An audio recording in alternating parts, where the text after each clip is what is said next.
दोस्तों, अजान अल्लाह का कलाम है, यानी कि अजान को किसी ने लिखा या बनाया नहीं है, बल्कि यह अल्लाह की तरफ से हम इंसानों के लिए भेजा गया एक संदेश है, ताकि इसके जरिए लोगों को नमाज के लिए मस्जिद में इकट्ठा किया जा सके।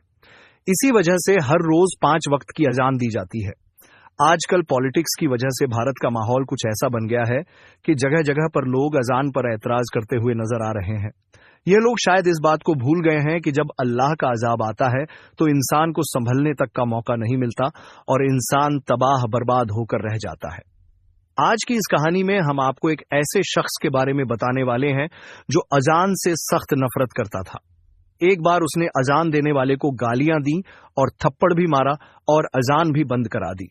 उसके बाद उस शख्स के साथ जो कुछ हुआ उसके बारे में जानकर यकीनन आप लोग भी हैरान और परेशान हो जाएंगे। इसीलिए आज का यह वीडियो आप सभी के लिए बहुत ही खास है।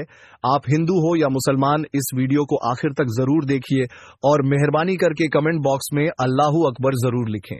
बहुत पहले की बात है, एक बहुत बड़े ऑफिसर का तबादला मुस्लिम इलाके में हो गया था। इत्तेफाक से उसे वहां पर रहने के लिए जो मकान मिला उसके करीब में ही एक मस्जिद थी जिसमें 5 टाइम रोजाना अजान दी जाती थी। एक दिन वह ऑफिसर अपने मकान के अंदर सो रहा था कि इतने में मस्जिद में फजर की अजान होने लगी। उसके कानों में अनजान की आवाज जोर से पड़ने लगी, जिससे उसकी आंखें खुल गईं। यह देखकर उस ऑफिसर को बहुत गुस्सा आया। उसने सुबह होते ही मुअज्जिन को यानी अजान देने वाले को अपने पास बुलाया और उससे कहने लगा कि कल से सुबह की अजान लाउड स्पीकर में मत देना, क्योंकि मेरा घर मस्जिद के करीब में है और सुबह अजान की वजह से मेरी नींद में खलल पैदा होता है। यह सुनकर अजान देने वाले मुअज्जिन ने कहा कि साहब, यह तो अल्लाह का कलाम है, इसे सुनकर तो सुबह सुबह दिल को सुकून पहुंचना चाहिए, और अगर मैं सुबह लाउड स्पीकर में अजान ना दूंगा तो जो बूढ़े बुजुर्ग लोग हैं उनकी आंखें कैसे खुलेगी। बहुत से बूढ़े बुजुर्ग लोग ऐसे भी हैं जिनके पास वक्त देखने के लिए घड़ी भी नहीं है या फिर उनको घड़ी में टाइम देखना नहीं आता है। ऐसे लोग तो सुबह सुबह अजान की आवाज सुनकर ही मस्जिद में नमाज पढ़ने के लिए आते हैं। और साहब, अजान की आवाज सुनकर आप भी जल्दी सुबह उठ जाया करें, इससे आपको भी बहुत फायदा होगा। सुबह सुबह जल्दी उठकर आप भी पैदल चला करें, इससे आपके जिस्म को भी काफी फायदा होगा। ऑफिसर तो मुसलमानों के बारे में तरह तरह की बातें सुनकर उनसे पहले ही नफरत करता था, इसलिए वह फिर इस आदमी की बातें सुनकर गुस्से में आकर कहने लगा कि मुझे ज्यादा समझाने की जरूरत नहीं है, और याद रखना खबरदार, अगर तुमने कल लाउड स्पीकर से सुबह फजर की अजान दी तो तुम्हारी खैर नहीं।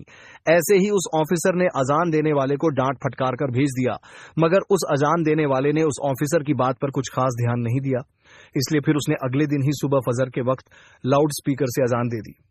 जैसे ही सुबह सुबह उस ऑफिसर ने अजान की आवाज सुनी तो गुस्से से लाल हो गया और वह फौरन उस अनजान देने वाले के पास गया और उसे बुरा भला कहने लगा। गुस्से में उसने उस अनजान देने वाले शख्स को थप्पड़ मार दिया और कहने लगा कि मैंने तुमको कल कितना समझाया था कि सुबह अजान की आवाज से मेरी नींद खराब होती है, इसलिए लाउड स्पीकर में अजान मत देना, लेकिन तुमने तो मेरी बात पर ध्यान ही नहीं दिया। बेचारा अजान देने वाला उस ऑफिसर को क्या कहता, वह तो थप्पड़ खाकर रोने लगा और दिल ही दिल में अल्लाह ताला से दुआ करने लगा कि या अल्लाह, जिसने तेरी इस अजान को देने वाले बंदे पर जुल्म किया, तू इसे अपने अजाब में डाल दे, इसे ऐसी सजा दे कि इसकी अक्ल ठिकाने आ जाए। जैसे ही मुअज्जिन की आवाज अल्लाह की बारगाह में पहुंची तो अल्लाह ने फौरन उसकी दुआ कबूल कर ली और उसी दिन उस ऑफिसर पर अजाब नाजिल हो गया।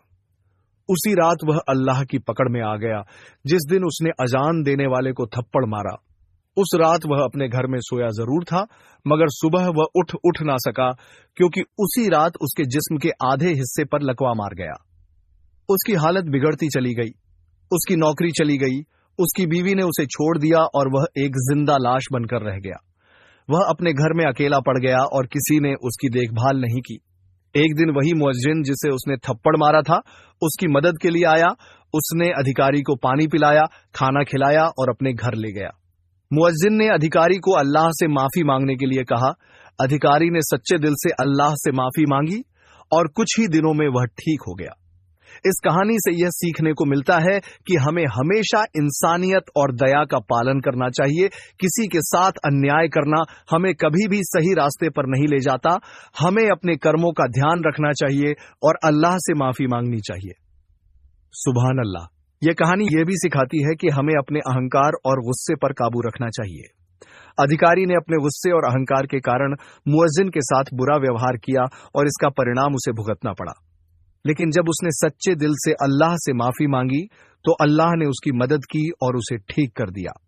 इस कहानी का अंतिम संदेश यह है कि हमें हमेशा सही रास्ते पर चलना चाहिए और दूसरों के साथ अच्छा व्यवहार करना चाहिए।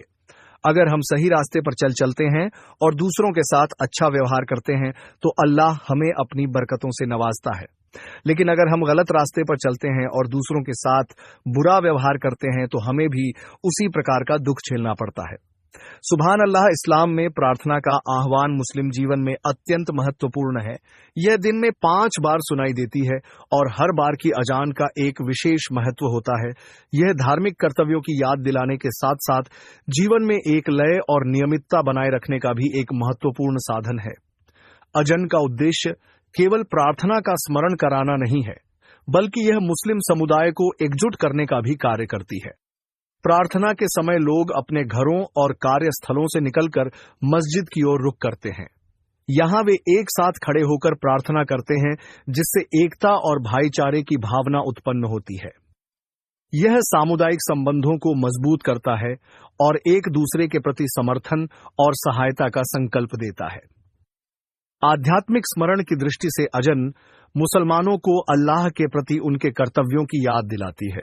यह उन्हें याद दिलाती है कि जीवन के सभी कार्यों में सबसे महत्वपूर्ण कार्य उनकी प्रार्थना है। अजन की आवाज सुनकर लोग अपने दैनिक कार्यों को छोड़कर मस्जिद की ओर जाते हैं और अपने ईश्वर के प्रति अपनी श्रद्धा और सम्मान प्रकट करते हैं।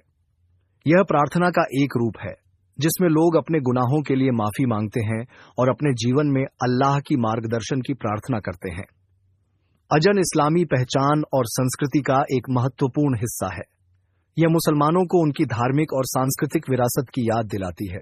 अजन की आवाज सुनकर मुसलमानों को अपने धार्मिक और सांस्कृतिक मूल्यों की याद आती है। यह उन्हें गर्व का अनुभव कराती है और उन्हें अपने धर्म के प्रति और अधिक समर्पित बनाती है। अगर आपको हमारी वीडियोस पसंद आती हैं तो कृपया इन्हें लाइक करें, शेयर करें और हमारे चैनल को सब्सक्राइब करना ना भूलें। आपकी एक छोटी सी कोशिश हमारे लिए बहुत मायने रखती है और हमें प्रोत्साहन देती है। आपके समर्थन से ही हम आगे बढ़ते हैं और नई नई रोचक वीडियोस आपके लिए लाते हैं। धन्यवाद।